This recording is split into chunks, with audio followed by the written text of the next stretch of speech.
Hello नमस्कार दोस्तों। तो 18 अप्रैल को वोडाफोन आइडिया का एफपीओ ओपन होने जा रहा है।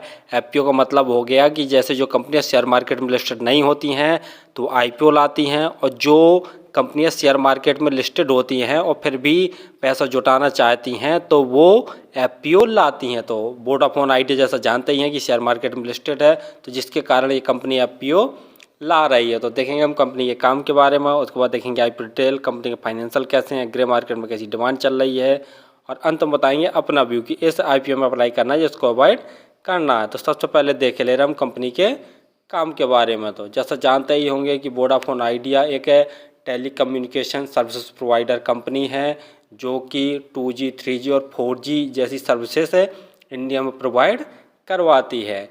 कंपनी के 223 मिलियन सब्सक्राइबर हैं, जो कि ऑल इंडिया के देख लिया जाए तो लगभग 19.3% निकल के आता है। यानी टेलीकम्युनिकेशन सेक्टर का ये 19.3% मार्केट कवर किए हुए है। लेकिन नेगेटिव पॉइंट वाली बात ये है कि इसका जो मार्केट है दिन प्रतिदिन गिरता ही जा रहा है, और जो सबसे ज़्यादा मार्केट कवर किए हुए है वह जियो और एयरटेल किए हुए हैं। जियो देख लिया जाए तो लगभग 39.7% मार्केट कवर किए हुए हैं, और एयरटेल लगभग 33% मार्केट कवर किए हुए हैं। बीएसएनएल लगभग 8% के आसपास। तो ये वोडाफोन आइडिया के लिए नेगेटिव पॉइंट वाली बात है कि जो इसका मार्केट कैप वो गिरता जा रहा है, और इसके मार्केट कैप को एयरटेल और जो जियो है वह कवर करती जा रही है।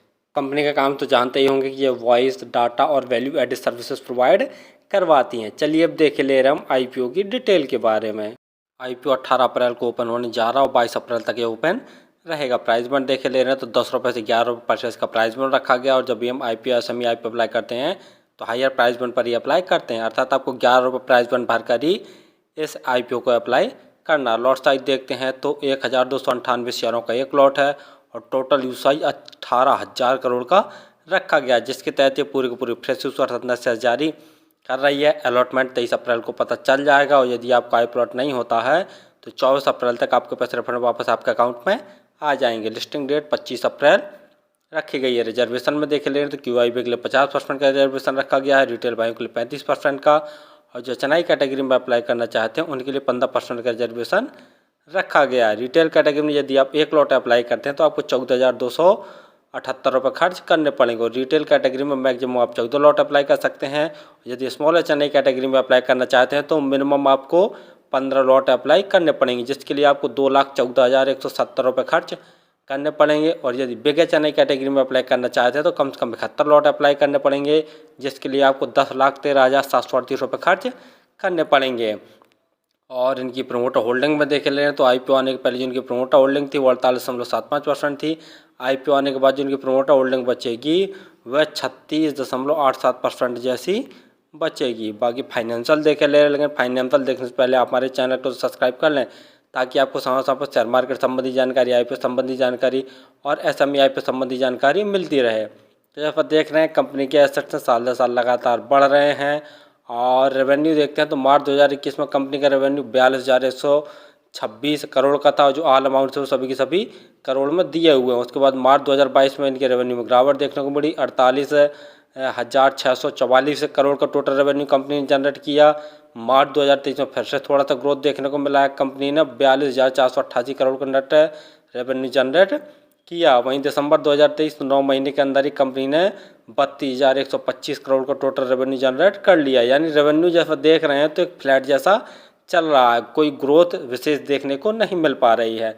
प्रॉफिट आफ्टर टैक्स देखते हैं तो कंपनी ने अभी तक तो प्रॉफिट जनरेट किया ही नहीं है, लॉस ही जनरेट कर रही है। मार्च 2021 में कंपनी ने 44,233 करोड़ का लॉस ही जनरेट किया था। उसके बाद मार्च 2022 में इनका लॉस कम हुआ, 28,245 करोड़ का कंपनी ने टोटल लॉस जनरेट किया। मार्च 2023 में थोड़ा सा फिर इनका लॉस ज़्यादा देखने को मिला, 29,301 करोड़ का टोटल लॉस। और दिसंबर 2023 9 महीने के अंदर ही कंपनी ने 23,563 करोड़ का टोटल लॉस जनरेट कर लिया है। यानी टोटल लॉस बहुत ज़्यादा कंपनी जनरेट कर रही है। नेटवर्थ देख रहे हैं तो लॉस में ही जा रही है कंपनी। रिजर्व कंपनी के पास है नहीं है, वो भी निगेटिव में है।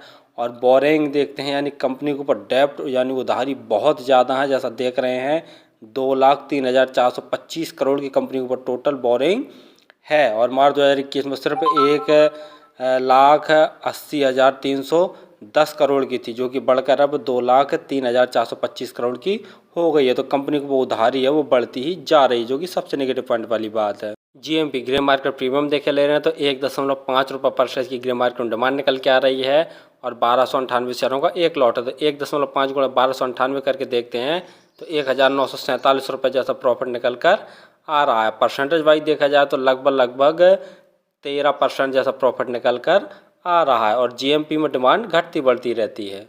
फाइनली हमने देखा कि कंपनी पहले से शेयर मार्केट में लिस्टेड है और यह voice data value added services 2G 3G और 4G जैसी टेक्नोलॉजीज जैसी कंपनी सर्विस प्रोवाइड करवाती है। तो कंपनी का काम तो आप जानते ही होंगे, लेकिन नेगेटिव पॉइंट वाली बात यह है कि जो इसका मार्केट शेयर है वो 19.3% और दिन पर दिन इसका जो मार्केट शेयर है वो गिरता ही जा रहा है। इसके मार्केट को देख लिया जाए तो जियो और एयरटेल कवर करती जा रही। जियो का मार्केट शेयर देख लिया जाए तो इस समय 39.7% और एयरटेल का 33% के आसपास है।